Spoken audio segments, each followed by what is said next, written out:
Good morning, boys and girls. I hope you're all well. I hope you've had a lovely day and you're ready for a new week of guided reading.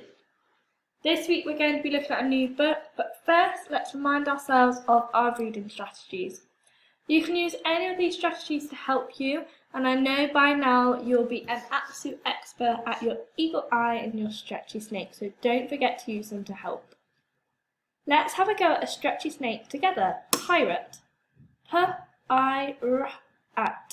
You have a go for me?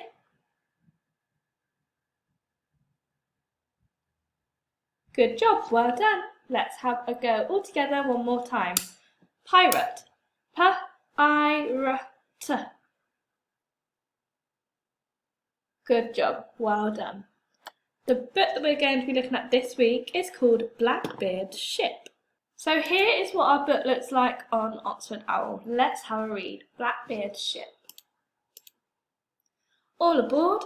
Welcome to the Queen Anne's Revenge. This ship belonged to the famous pirate Blackbeard. Come aboard and we'll show you around. Blackbeard. Blackbeard and his pirate crew attacked ships in the Caribbean Sea 300 years ago. Blackbeard was very tall and very scary. Today, when people think about pirates, they often think of pirates like Blackbeard. Blackbeard often wore a tricorn hat and a crimson coat. There are lots of stories told about Blackbeard. This makes it difficult to tell what is fact and what is fiction. This is what we think we know about Blackbeard. What was Blackbeard's real name? Edward Teach. When and where was he born? In Bristol, England, in about 1680. When and where did he die? He was captured and killed by Captain Robert Maynard on 22nd of November 1718 in North Carolina, America. How long was he a pirate for? Only 2 years. How many ships did he raid? At least 50.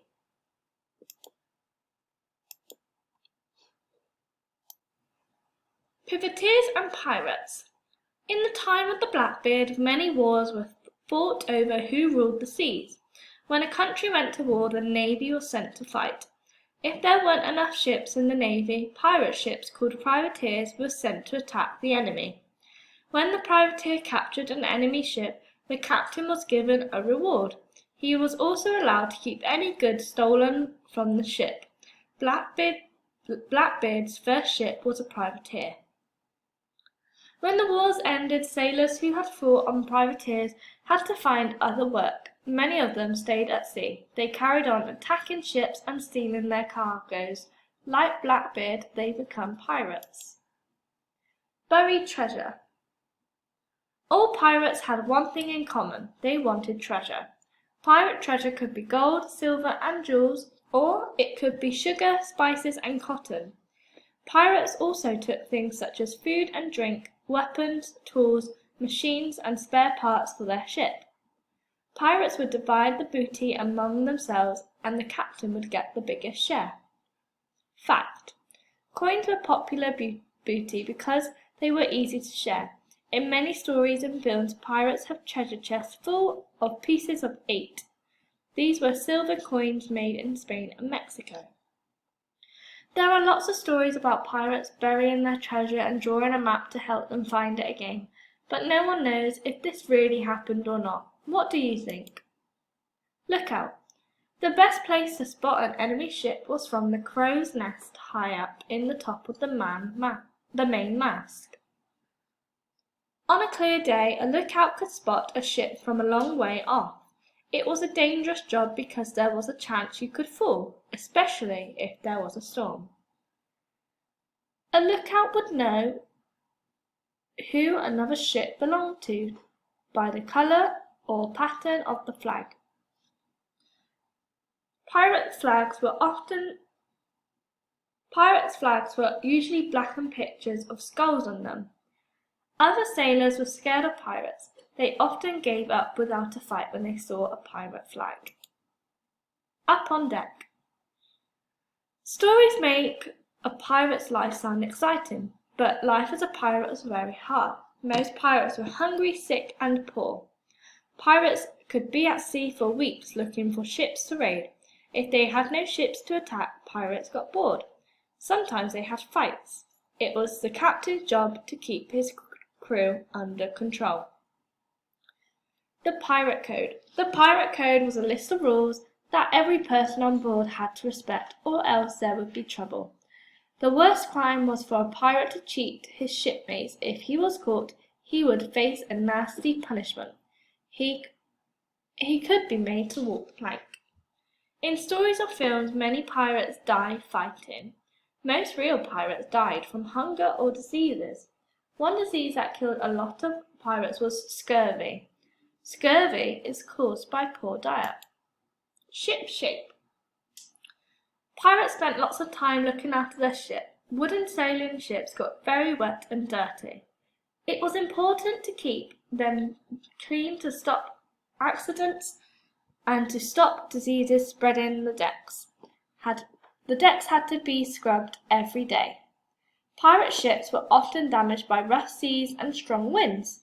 Pirates had to patch the sails, mend the masts, and make new ropes.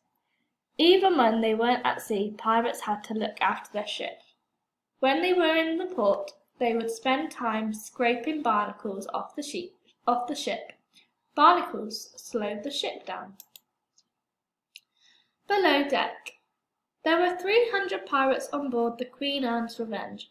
They ate, slept, and worked below deck. It was dirty and cramped and most of all wet. The hull of the ship would leak and let in the seawater. Pirates would spend lots of time trying to stop leaks. They would seal the gaps between the wooden boards with rope fibres. Then they would pour hot pitch on the rope to make it waterproof. Most pirates had only one set of clothes. They wore these every day. Being a pirate was dirty work, but pirates hardly ever washed. On the hold. Food, drink, and other supplies were kept in the hold at the bottom of the boat. Heavy goods were stored in the middle to help balance the ship. Rats were a real problem. They ate the food and spread disease. After a few weeks at sea, there were usually no fresh food or water left. The cook had to use lots of spices to hide the taste of each rotten meal. Food would be often infested with maggots. Time out. When they were not working, pirates liked to play games with cards and dice. Some liked to carve model ships from blocks of wood. Pirates also liked to sing and dance. Many pirate ships had musicians on board. Shanties were songs sung by sailors when they were doing hard or boring jobs. They were different shanties for different jobs. Short or drag shanties were sung when a job needed to be done quickly, like pulling ropes. Highland shanties were sung during heavy work, like hoisting the sails. Captain shanties were sung during long tasks, like lowering the anchor. Can you think of your own shanty? Here is an example of Cat and Tiger's sea shanty. Now that I finished reading, go all the way back to the beginning for me and have a go at reading it yourself. If you're struggling, you can listen to me read it again by rewinding the video, or on Oxford Owl they have the play button, so they will read it for you. This week on Guided Reading, we are going to be doing another word search. To access the word search, you need to click the link on your portfolio, which will bring you to this page. You will then need to enter your name and press start. You will need to press start again once it's loaded, and you'll need to find all the words down the side in your word search. Don't forget to send me a picture of your fantastic work.